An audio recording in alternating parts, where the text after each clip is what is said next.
Welcome back, everybody. Got a special guest. Everybody familiar with it. If you've been following my channel, I got Mr. Gray here. How you doing, Joe? I'm good, Richard. Good, good, good. First, a disclaimer: nothing meant or intended for any illegal purposes.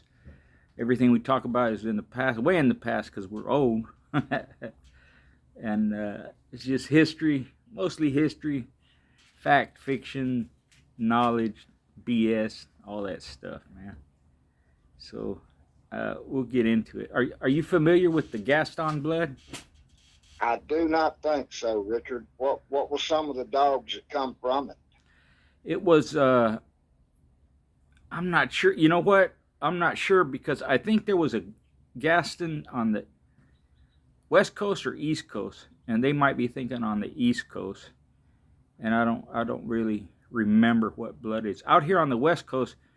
He had he had a dog registry. He had some good dogs. He had a good, like an 8-time winner, man. I forget the dog's name, but he was a heavy carver bred down from Butcher Boy and that old stuff. And he had a bunch of other dogs, but they might be thinking because you're on more on that side of the country. Well, I'm completely unfamiliar, even with the name. Right, right.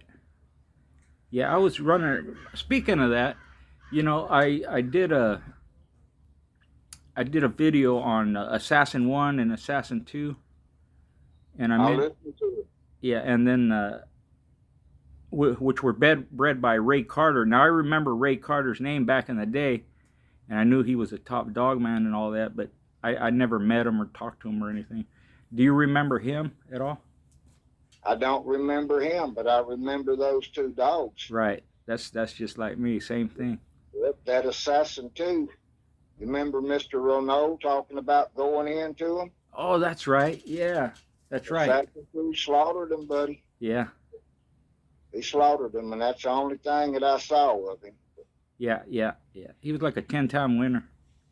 I knew he was a humdinger. Yeah, yeah, It wasn't bad either, but wasn't as, so fearsome. yeah, yeah. Hey, that And happened. There's so also, many. a lot of Can-Am dogs come down through that. Beetlejuice and them had that blood in them. Oh, okay. Really? Yeah. Yeah. Yeah, it's good stuff. I mean, it was Bullet crossed with Red Boy. All Carolina blood, if you want to call it that. Yeah. Well, there's some good people over that way. Yeah. And you remember you and I talking about, and I couldn't remember the old man's name in the blue khaki shirt, but he had been in dogs forever. Yeah. That was Mr. Rex Bird. There you go. And dadgum, I couldn't remember his name for nothing that day. Yeah, he passed away. Rest in peace. But I think a couple of people did some interviews with him. Did they now? Yeah, yeah, they're out there. Well, he's back in the core of the Appalachian dog game. Yeah, yeah. In fact, I got a picture from him way back in the day. This is in the late 70s, early 80s. I forget what dog it is. I'll have to look it up. But I'm going to put it in my new book coming out. I got a picture book coming out. Yeah. And it's one of his dogs. Most people ain't heard of it, but I think he's a Daibo dog, if I'm not mistaken. Yeah. I'll have his little pet up there. Well, he was big in the red boy dogs. Yeah. And I really didn't know the old man, our old buddy, Mr. Bean. Mr. Bean's 86 years old. I know it. He's older than Mr. Floyd. Yeah. I believe. Yeah. He's getting around good, though, huh? Yeah, he is. He is. Yeah. And Mr. Leander's looking. He's starting to show a little age. Is he? Mr. Shirley's, in 2 years, Mr. Shirley's gone way. Yeah. Who all of that group was at the old timers get together? This time? Yeah, this time. That row of people sitting in the chair that got every one of those people was over 80 years old. Okay. Yeah. That's what I meant. Yeah. I'm thinking on the far right hand end was Mr. Robert Hoffman. And next to him was I'd have to look at the picture to see their names. Right. You know, Miss Marion, Mr. Floyd got one. Right. Jim Stinson got one. Uh, I said Mr. Hollis, didn't I? Yeah. Was he there? Yeah, Mr. Hollis Shirley got one. Leander got one. Right. Mr. Bean got one. Miss Marion. Wow. And there's one damn person I can't think of. He was definitely an old timer, though. Like I said, every one of them there was 80 plus Yeah. in that row, except that little girl. Right. Right. Yeah. Renault Morris sent me a couple of pictures too. Mr. Renault was there again. Yeah. Yeah. I'm not sure how old he is. I know he's in his 70s at least. Oh, he's 80 something. Is he? 83, I think. Yeah. Yeah. Okay. He's up there. Wow. It was good to see him. It was good to see them all. Oh yeah. Yeah. But you know, last year I didn't make it because I was in the hospital. Right. I don't know how much different I look, but I tell you that 2 years treated some of them old boys pretty rough. Mm-hmm. Yeah, you look the same, man. You're too ornery and tough to fade. It looked the same, but the feels, and you know, it's old age as hell, Richard. But we all got to look forward to it. Yeah, that's true. That's true. I tell you, some of these guys yapping and raising hell and screaming, "Us old motherfuckers are irrelevant." It just sickens me, man. Yeah, I know it. And you know what I'm talking about. Oh yeah, and yeah. It sickens me. They have a lack of respect, and you know. So disrespectful to the whole game. Excuse me, Russell. Yeah, no, you're right. You're right. You know, you didn't. My mom always said, if you know that old saying, if you ain't got nothing to say about somebody, don't say nothing at all. But especially if they're passed away, you know, that was like taboo. You don't talk bad about people that are dead. They're not. They can't defend themselves, and it just makes you look bad talking about dead people. You know. Well, you know, some of the stories, you know the stories on the dogs here and there, and I told you I felt like. Hold on, Joe. Hold on a second, Joe. Some of your videos, I guess that your neighbor runs his weed eater. Yeah. He acts like he knows when you on doing a damn video. Yeah, bro. Yeah. A couple of times I had to go inside, you know, move the spot. Yeah. It's a lot of times I got to be in this place or that place. Sometimes we have the baby over, you know, he's napping, or we got the kids there, so I got to move all around and stuff. Well, you've been in a new spot here lately. You got that hardwood cabinet door. Yeah, yeah. You know that cabinet, Joe? It's filled with, it's all dog stuff. So it's a big cabinet and 3 drawers, and it's got books and pictures and notes and letters, and it's just filled with pit bull memorabilia. I'll open it up one day and show everybody.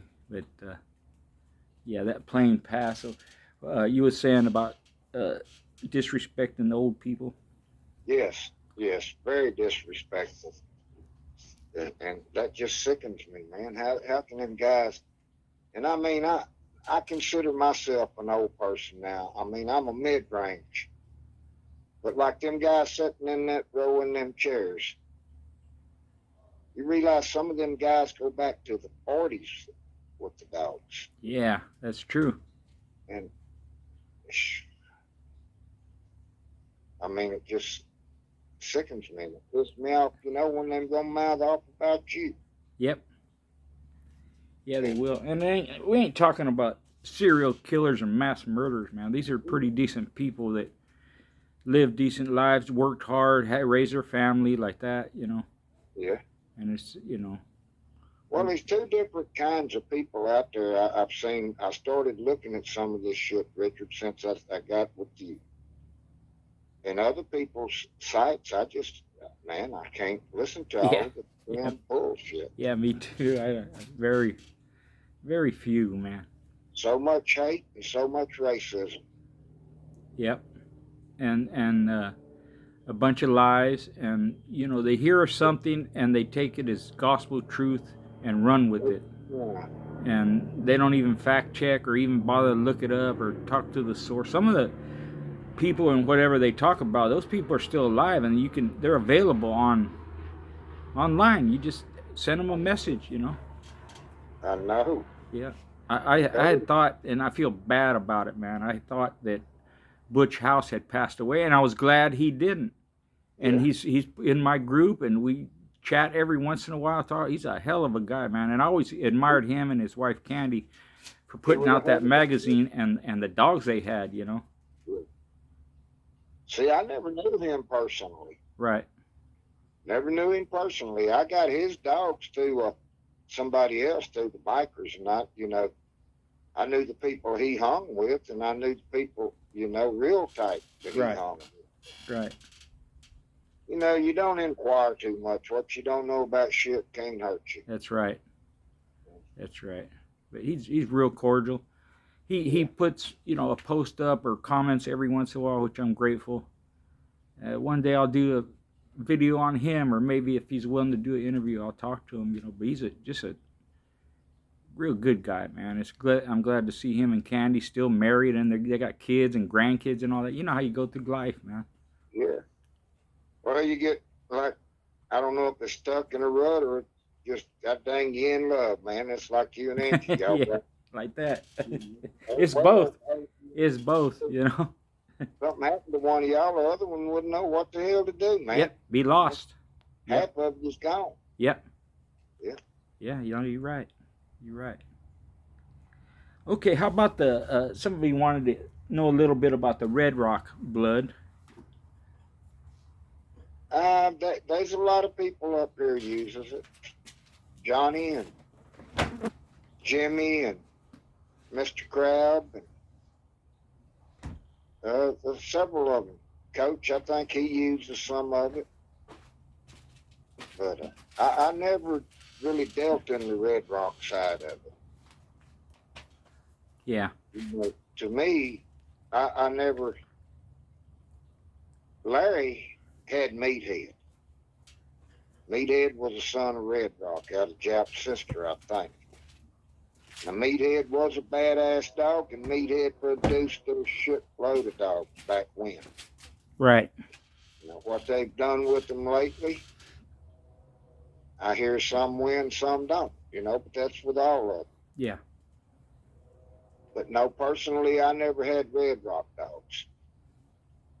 And I was talking, I think, with Grizz this morning. There was like 3 different kinds of Tonka dogs around here. There was Red Rock dogs from up there around Dallas. And then up there a little closer to Oklahoma was Cartwright and them, and further east, they had more of the Red Bear and Tommy Sherwood blood mixed in theirs. And then there was Bill Carr and Gene. They had their faction of the Tonka dogs. Okay. And then I had the ones I had down here. Yeah. Now, Of those 3 other ones, which ones did you favor or see more of or whatever, that? Okay, I saw the Cartwright dogs with a bitch named Gabby. Went into Soga, and it was rough on Gabby. But my boys bought Gabby and bred her to the one-eyed dog of mine, had the AI. And in that one breeding, he drove 2 champions. Oh, wow. And tough roads, too. Well, one of them you can see, I think, on that what they call Peds Online. Mm-hmm. She's called Champion Chista. Baracho Boys or Baracho Brothers Champion Chista. Okay. And that was the Frank Cartwright kind of Tonka blood. He had a little bit of Red Baron and a little bit of Eli mixed in it back in there. But then the Bill Carr blood, I told you, was one of the 4 or 5 that I took from up there on the Bucking Bull place. Right. And I think it was 4 of them little males. And I don't know what all happened to all of them, but I know what happened to one of them. The one I give Stephen Powell, he went into Bayonne, and that's one of the dogs he beat Bayonne with. They was game as hell. Right. and they was from Bullet, bred to one of them damn spotted Lightner bitches they had. I didn't keep them. You know, like I said, I bred a different kind of Tonka dog. Right. Yeah. Yeah. And for some reason, the Bumblebee dogs run more to a terrier look. Mm. You know, their ears up on top of their head, sticking straight up. Yeah. Almost Chihuahua. Yeah. Were they small dogs too? All of mine was. Yeah. Yeah. Hell, even that one-eyed dog. That one-eyed dog, I think, was 33 pounds or so. I can't remember exactly. Yeah. And he throwed one of his champion daughters matched at 48 pounds, and the other one matched at 41. Yeah. Yeah. Yeah. Yeah. I was talking to a musician, and he remembers you, and he saw one of them little tiny dogs. I forget what it was, man. I should have wrote it down. He saw Senora. There you go. That one. There you go. Her name was Pinata. Yeah. Ain't that thing you swing the stick at that's full of candy? Yep. Yeah, I thought he called her Pinata. Yeah, Pinata, yeah. But it was actually Senora. Right, right. But if he's seen several of them, he's seen more than her, because Dancer was down there. She was a 28. Wow. Rita was a 25. Damn. Mickey Mouse did Rita. Yeah. You know, I raised her and stuff. He took her out at 25. Yeah, I always thought it was neat watching them little tiny dogs go, man. Well, I tell you what, Rita won Best in Show the night that Dancer killed Grand Champion Tequila in 20 minutes. Mm. And I didn't argue, you know. Some people said that was an injustice. That was an injustice. Hell, I didn't argue with nobody. Hell, 25 pounds is a nice-looking little dog. Yep. Yeah, they are. Ernesto Miranda had a little 25-pound bitch that was bad to the bone. Mm. He gave her to me, and I got up here and went into one from California Jack at Elwood had bought, and the son bitch wouldn't hit a lick, Richard. Not a lick. We threw a damn bologna sandwich in the middle of the box, hoping they'd start over a bologna sandwich, and they wouldn't. They wouldn't.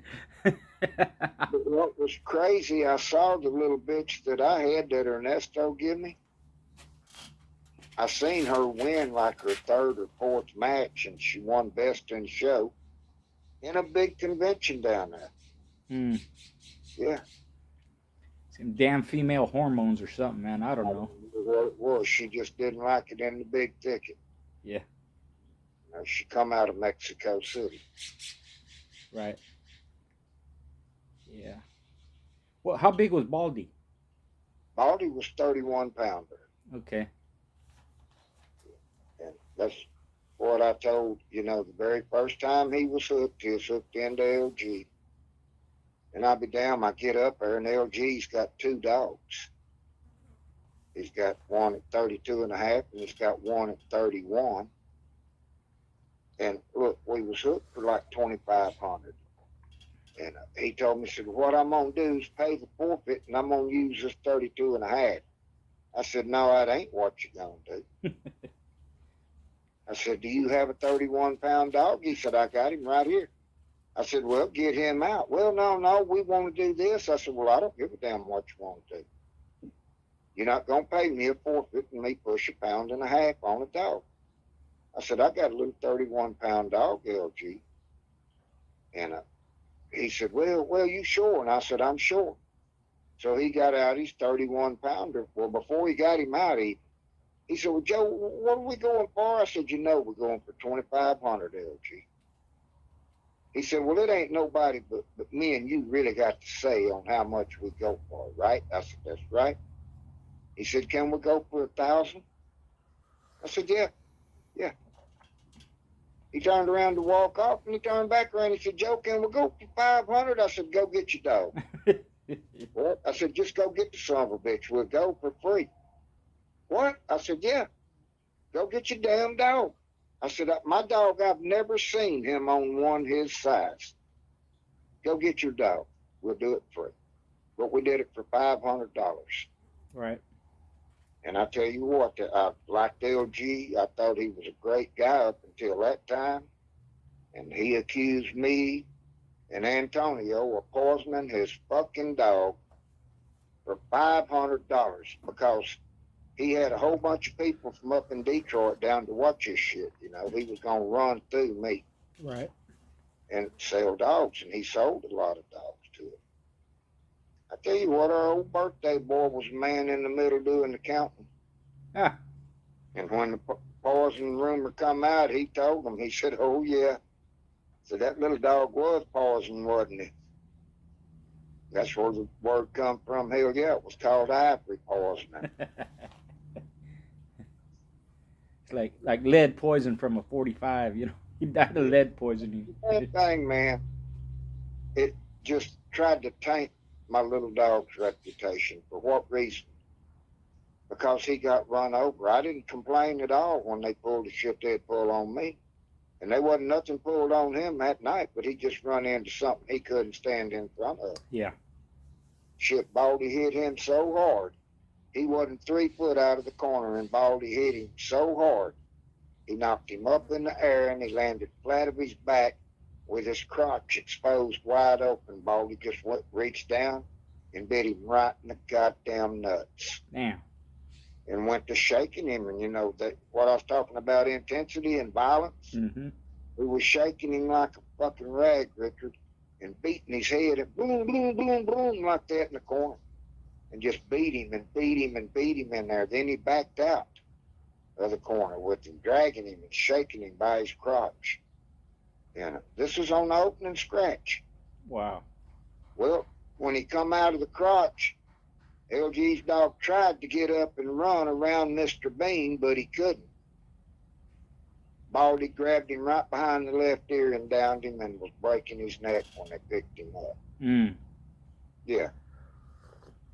Yeah. Then, Well, that'll damn sure cur him out, or whatever. It just, that violence, like you're talking about, it's just overwhelming. He can't handle the pressure. He could do that with a dog his size. And your friend that went into him, he went into him at 32, I think maybe 32 and a half, and it was a whole different dog. Mm-hmm. Well, that's what I'm saying on them little bitty ones, pushing that weight, brother. Makes a big difference the smaller they are. Hard to do, but that was in Antonio's hands. Mm-hmm. You know, Antonio matched that dog too. Yeah. Yep. Antonio's the one that matched Huckleberry.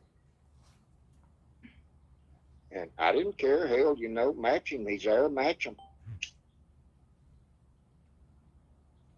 I did have a little bit of, you know, match them at their weight. Yeah, it makes a big difference. Yeah. The smaller the dog, the more that pound becomes insurmountable. Yeah. Yeah, it's a larger percentage of their own body weight, so it makes a big difference. 200 to 205 pounds don't mean much, but 25 to 30 pounds, that's yes, a quarter of another dog. It's way too much. Or even a pound is way too much. 29, 30, 25, 26, like that, 28, 29. The smallest I seen was 29 pounders, and then Dan had what was her name? Little girl. I think she was a 31 or something like that. Some of that old Bolio, Corvino, Eli stuff. Yeah. Little girl. She got best in show. I seen her out here, but then I think she went back east and beat Barfield in a convention. She got best in show. Little tiny female. Well, I tell you what, old Gene and Mr. Carl, they had some tough ass game dogs. Mm. Yeah. You know, for a long time it was Barfield Jenkins. They teamed up. Oh, really? You didn't know that? No, huh? Yeah. Yeah, for about 10 years, there's Barfield Jenkins Hmm. there at the end. Wow. Yeah. Yeah. Okay, they want to know. I've seen Gene Barfield several times to talk to him. Yeah. Yeah. He's real popular. People can search the old magazines. He's in there left and right all over the place. Well, yeah, he had a lot to say, and he was a conversationalist. Mm-hmm. Mm-hmm. Kind of like you and me do, just shoot the shit. Yep. Yep. We've been on. I think our longest time on was like 4 hours one time. Oh, you and me? Yeah. Yeah, I know. We talked about that before. Yeah. We started. It was light. By the time we got off, it was dark. Yeah, well, it was 8 o'clock starting over here, and about midnight when we quit. There you go. Yeah. So it would have been 10 o'clock from 6 to 10 on you. Yep. Yep. Yeah, All good, man. Those are great conversations. yeah. Another one is how to win a match, Joe. How do you do that? Oh, Richard, that's me and you've talked about that. That comes with experience, Yeah. and you got to know when to handle, when not to handle, how to not drive your dog, and hell, is so much to it, and how to never foul your opponent, never foul your opponent. But if you sure, if you in your mind you're gonna win this match, and you go in there like that, and you just go on that, and never get a negative thought in your mind was, oh shit, this is a bad son of a bitch, or oh shit, they gonna whoop me. Because when you do that, you're beat. Yeah. And just because there's been a turn caught, that don't mean you got to handle your dog right then. You handle your dog when you want to. And if you're on top pound, then I'll be damned if I'm going to handle off the top because it's my scratch. I'm reasonably sure he's going to scratch. And if my opponent's down and they holler, you got to handle your dog, you got to handle your dog, he wants to handle. Bullshit. You don't handle your dog off the top. You keep them down. But they've warped the rules and shit so much it just depends on where you at and who you're going into is how they interpret the rules anymore. Boy, you ain't lying. And most of them don't even know the rules. Nope, they don't. So But I've been to conventions where they want me to ref. They don't know the rules, and I can speak Spanish, English like that. So whoever's there, I could ref for them.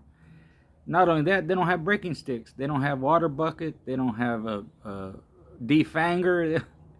I've been where they're breaking branches off trees and shit for breaking sticks, man. Well, Big old conventions. I played in some pretty big conventions. Okay.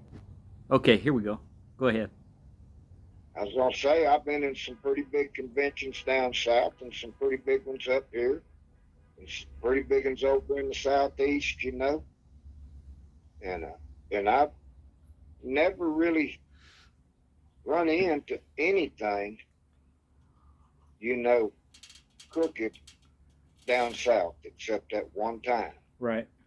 And I told you, and I excuse my French, but I had to take a fucking, and that's when I kicked their dog back to them. And it's on video. I mean, the guy put the video out and used that video to advertise his dogs at stud because he beat me, and he didn't beat me. He cheated me. Yeah, I seen that. I seen the video. Well, if they didn't edit it, you could wonder why in the hell Joe didn't kill him 40 minutes into it. Yeah. Yes. But that's the only bad experience I had down there. Other than, the crowd getting rowdy and cussing me and booing and shit. But that was just part of the game because when it was over, they'd beat me on the back and tell me, they loved me. Yep, take you out to dinner. Well, like the musician said, they loved me down there. Yeah. Yeah. They do. Oh, I know that. That's what Antonio said when I kicked their dog back to him. Another one of our partners said, man, they'll blackball him. They won't want him back. Bayonne said, you're crazy. He said, why do you think they love that son of a bitch? But they know just a little bit of pride in Joe's going to come undone. And they love it. And they did. They would pride you until you did, you know. Yeah. It's part of the game. It is. It was. But it was fun, man. I loved it. And Ernesto Miranda, that's a guy we ain't ever discussed much. But good fucking guy. Yeah. Talk a little about him. He put on all of them. Well, not all of them, but the really spectacular shows, in my opinion, that went on down there. Ernesto put them on. And he didn't have but one box. And it might be 8 of them, and it might be from daylight till midnight. Because most of the times, a couple of times, we went after dark and did them. Yeah. Richard, he had a whole big old circus tent with like football bleachers all the way around this summit, all 4 sides. I guess circus bleachers. Mm-hmm. And that's where we would do it, under that big circus tent. And he would cook for us. He raised hogs. And that's where we would go out of the city to his compound. And he would always cook 2 hogs. And it was neat as hell. I mean, they just fed you till you couldn't eat no more. And like I said, and that was just the Mexican people. Right. Yes. Now, the world conventions, that was Mr. Morphine put them on. Mm-hmm. And we would be up in his cockpit club in the city. It's where most of those world conventions went on. Hell, I can't remember all of them. There was so many places I got to go and see and stuff. Some of the neatest shit was leaving Mexico City in one of them buses and driving off down into them mountains, buddy. Mm-hmm. Oh yeah. Well, you got some of it when you went to the pyramid. Yep. Imagine going off into that shit about another 7 hours, because we wasn't but like 2.5 out of the city at the pyramid. Yeah. Yeah.